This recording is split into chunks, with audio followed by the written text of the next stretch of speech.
What's up, guys? Welcome back to the last news wave ever for 2021. Since next week when we come back, it will be 2022, a brand new year, and it looks like it's going to be a big year for gaming overall. Today, though, we have a bunch of things to go over, which includes a new report from Game Informer going over Rockstar's unfortunate project, that being Bully 2, with a bunch of new details, as well as a big end-of-year sale for the Nintendo Switch that we want to keep an eye on for other regions, and even some free games, because who doesn't like getting stuff for free? Guys, if you enjoyed these videos, make sure that like button helps out a ton. And if you're new here to the Spawn Wave channel, make sure you subscribe down below and ring that notification bell so you can keep up to date with all of the uploads here on the channel. And we're going to start today with Fortnite. Now, I'll admit, I fell out of Fortnite a while ago, and a lot of that had to do with the building mechanics, because you'd go and you'd try to shoot someone, and all of a sudden they would just spin around and start building up an entire tower, and it was just like annoying. You just kind of move on from there. But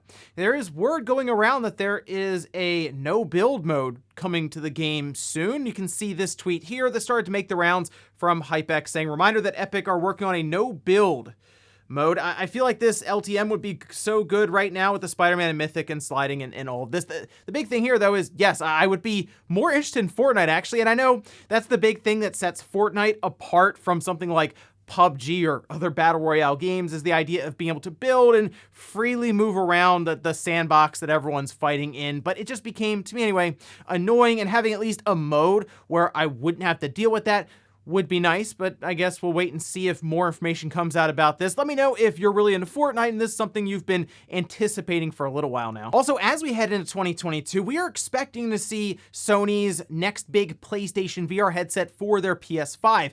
However, it does appear that Oculus and their Quest has been doing very, very well, quietly so. In fact, I haven't really seen that many people mention it online in terms of sales figures until recently, when in November, CEO at Qualcomm said that there are 10 million Oculus Quests out there. I know the Oculus Quest 2 was really big, and it seemed like it was selling well on Amazon, and it looks like this past Christmas, quite a few people got new VR headsets. You can see this, for example, from Dennis saying this Christmas sales spike is insane.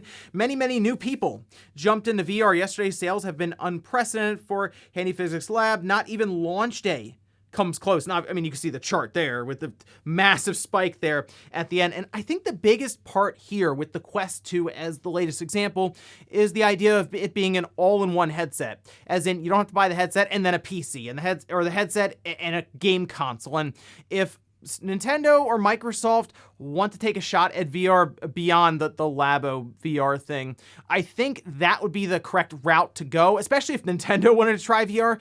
Just build an all-in-one VR headset that's similar to what we see with the Quest 2. I just think it's more approachable for a lot of people, and Sony will tackle the more high-end VR market to go along with their PlayStation 5. But yeah, it seems like there are a lot of people interested in the idea of this all-in-one Quest 2. Oh, and if you're someone going into 2022 really excited for the Steam Deck, maybe you have your order in and you're expecting it hopefully in the coming months, well, we are starting to see some images get out there just comparing it to the Switch. Like you can see this, for example, from Alex over on Twitter, posting up a couple of shots of the Steam Deck right next to the Switch. And yeah, it makes the base like V2, the red box Switch, look pretty small. I mean, we already know the Steam Deck is a big device compared to the Switch, and obviously put it next to the Switch Lite, it's going to look like massive.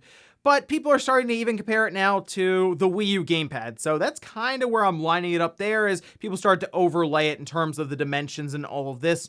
Neither of them are pocket-sized, and the Steam Deck just looks like it's going to be even less so. But still, the Steam Deck, for what it's packing at its price, it's pretty impressive, and I am looking forward to getting a hold of one so we can tear it down and, of course, go over my thoughts on it. And guys, with some of the quick news out of the way, let's get into the bigger stuff. Let's start right away with a new report going over several details around the development and the current state of Bully 2. Now, Bully came out on the PS2, and it was a really cool game from Rockstar, very creative, kind of taking the Grand Theft Auto formula and moving it into, well, the schoolyard at the time. And I just really liked the game. It sold pretty well at the time, and it eventually went to the Xbox 360 and the PC, but that's kind of been it. I would like to see them at the very minimum, like the least they can do, I would say, is remaster it correctly, not like the Grand Theft Auto Trilogy thing, and put it on current platforms with the PlayStation, the Xbox, and the Switch. But there was a new report from Game Informer. You can see the headline here.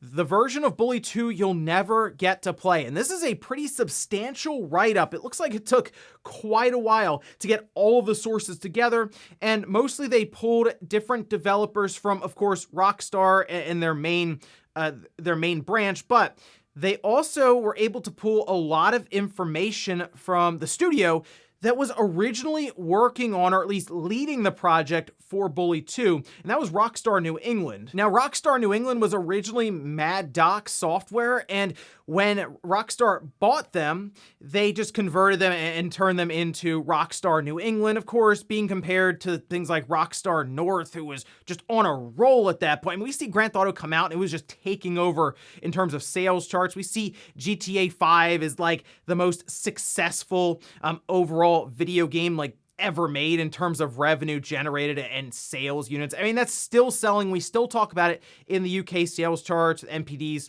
and all of this. But at the time, it appeared that they were going to have Rockstar New England take the lead on Bully 2 and try to turn that into another tentpole franchise for Rockstar and Take-Two. And some of the ideas they laid out in this article that developers were going over sounded genuinely interesting. 3 times the size of the map from the original Bully, able to go into any of the buildings that you see. There's not going to be any that are just like placeholders. You walk in, it's fully detailed inside, and they're also going to have climbing mechanics, and it was going to be very in-depth when it comes to characters remembering different things you did, and apparently that started to work its way into like the newest Red Dead Redemption, where they were basically evolving the honor system that we've seen before, and it really sounded like it was a very ambitious project that, yes, was going to cost a lot of money, but be one of those massive aha moments for Rockstar, one of the massive releases that, and now we kind of wait 4 or 5 years for. And while it sounded like development started off pretty well for the most part, there was still crunch, which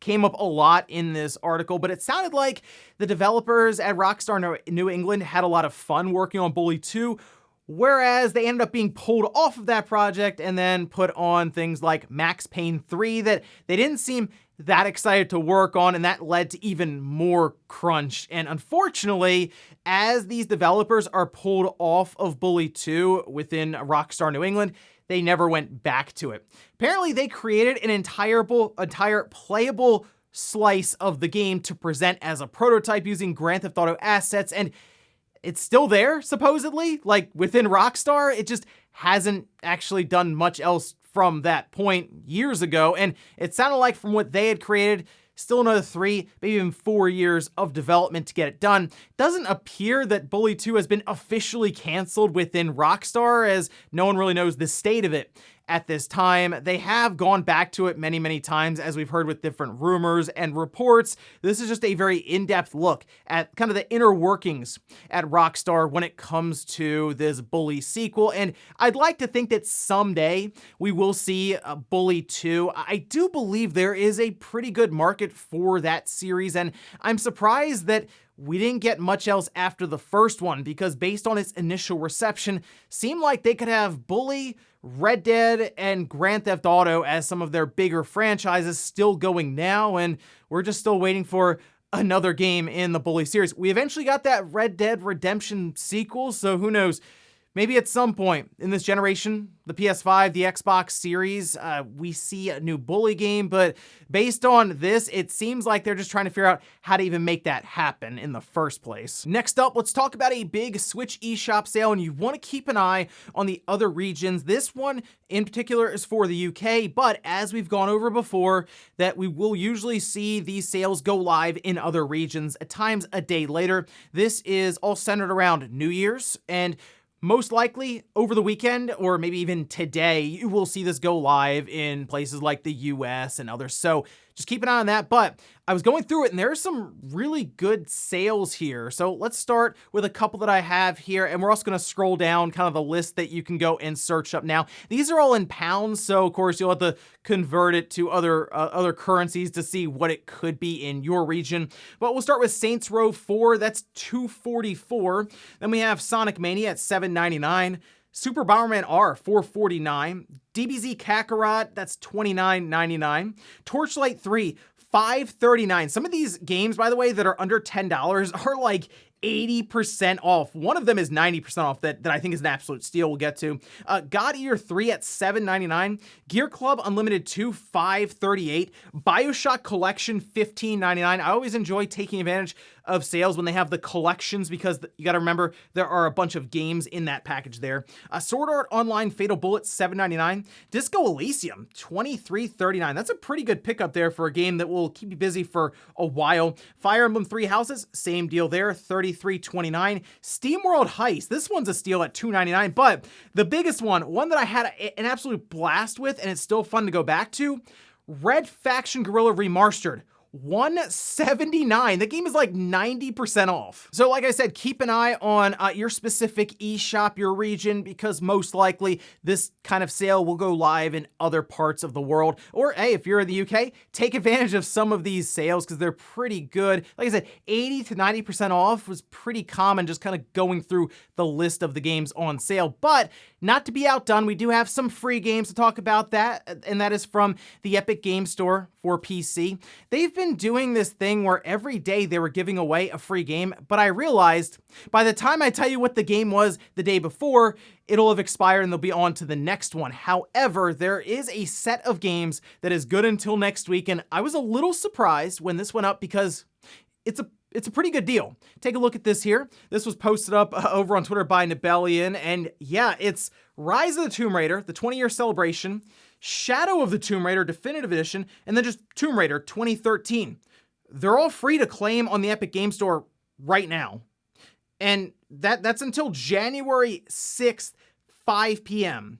I completely recommend picking these up. I mean, they're free. Like, I know it's the Epic Game Store. People have some trepidation around signing up for that. I mean, again, it's free. You click a button, they'll be added to your library, and those are good games. I mean, I really liked Rise of the Tomb Raider. Tomb Raider 2013 was very good. Shadow of the Tomb Raider, I think out of the three was probably the weakest one. But yeah, certainly worth checking out, especially as they're free. Like I said, who doesn't like free stuff? Go ahead and get these claimed, at least added to the library. Even if you don't have like a really strong PC, you never know. Maybe in the future you'll pick up some new laptop or a new video card or something and you can go back and play them. Next up, let's talk about Halo Infinite and a cutscene that was found in the game that is not actually available unless you data mine it. And it is up on YouTube now, so if you are someone who has finished the game, it's worth checking out. Although there's nothing really spoiled necessarily in the cutscene with what's going on in the main story. So technically, if you just want to see something they may have up as like a mid-credit thing to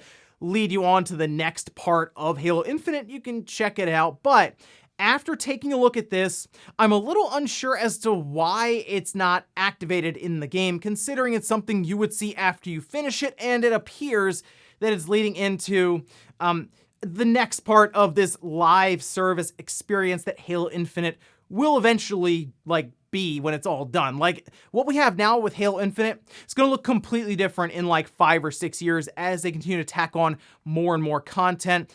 This post-credit scene or mid-credit scene appears to set Chief up with some new allies. So that's what I'll say there, and it's really left up to speculation as to who they'd be bringing in, but it does lead to some excitement around possibilities of co-op and stuff like that. So I just wanted to bring it to your attention if you're someone who has played through Halo Infinite and you wanted to maybe check out a post-credit scene that just wasn't there for some reason.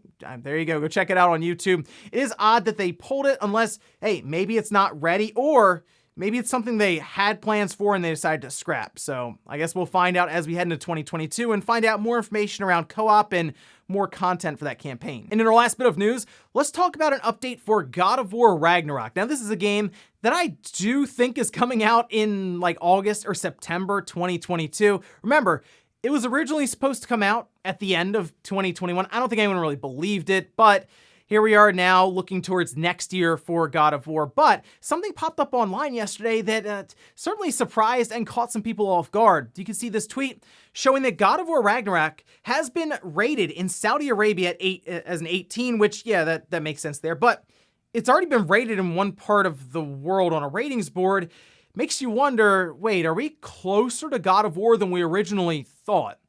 I think most of us were expecting second half of 2022, right, falling into the holiday, but we know Gran Turismo is coming out in March. Horizon, that's in February. Could God of War be a summer title for Sony? Like, could that come out in, we'll say, June or July? It would be kind of strange to put God of War there, although, I mean, they did release it early in the year in 2018, so anything's possible. I just figured that this would be Sony's big holiday release, right? They would push it into September, maybe at the latest, and then, of course, make room for some of the big third-party titles like all the different sports games and Call of Duty that Sony likes to collect all the royalties on. God of War would still continue to sell throughout the holiday if they released it in September anyway, so something to think about there. Could it be coming sooner than we originally thought when a rating like this pops up? We'll have to see if it starts to pop up on other ratings boards across the world. And before we go to the comment of the day, we're taking a little poll that I posted up yesterday where I asked, which big game release are you most looking forward to in the first 2 months of 2022? I originally was like, oh, let me do January. And then I looked.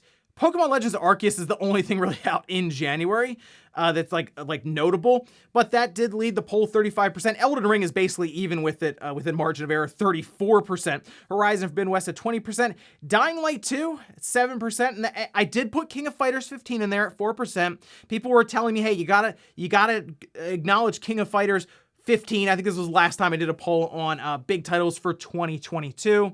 Yeah, I would say right now, I get why Legends Arceus is so popular, or at least interesting to people, because it's such a massive shift from what we've had with Pokemon games. Looking up and down this list, though, I might be torn right now between Elden Ring and Dying Light 2, because Dying Light, the first one, is very good. So yeah, I'm very curious to see how Dying Light 2 turns out, especially with all the extra time they've had in development with the many delays. But I mean, Elden Ring hype has been through the roof, and we're like 2 months away. So yeah, I get why that's up there too. And we'll finish up with the comment of the day as you're seeing here. This is from Ace saying, used to have an argument with a friend about which version of Mortal Kombat Trilogy was better. The PS1 had more characters, while N64 had arcade perfect graphics. Yeah, the debate between PS1 version or N64 version of that particular game, if it was like ported between one or the other, was always a big topic, a big argument back in the day. Yeah, Mortal Kombat Trilogy was interesting because it was very different on either system, had more characters, more content even on the PS1 version, the 64 version, like no load times or anything there, and people did like the look. I think the animations were better or more fluid on the PS1 version. Overall sound quality better on the PS1 version, but I do kind of have to lean towards the side that had more characters, which was the PS1, and I think the PS1 controller was just overall more suited for a fighting game like Mortal Kombat. Playing on the 64 controller, to me, just didn't go that well. And ladies and gentlemen, that's good to hear for Newswave. If you enjoyed this video, guys, hit that like button, really helps out. If not, hit the dislike. Leave comments down below about everything we talked about here. Today was Nintendo's sales on the eShop, or even the free games that we have there with Epic Game Store. Of course, leave some recommendations down in the comments for different games to pick out there. And then what about Bully 2, this new report talking about all of the issues that Rockstar is having with development of this game? Would you like to see one, and would you pick it up? Thanks guys for watching. Have a great weekend. I'll see you back here Monday morning, 8 a.m. Eastern time in 2022.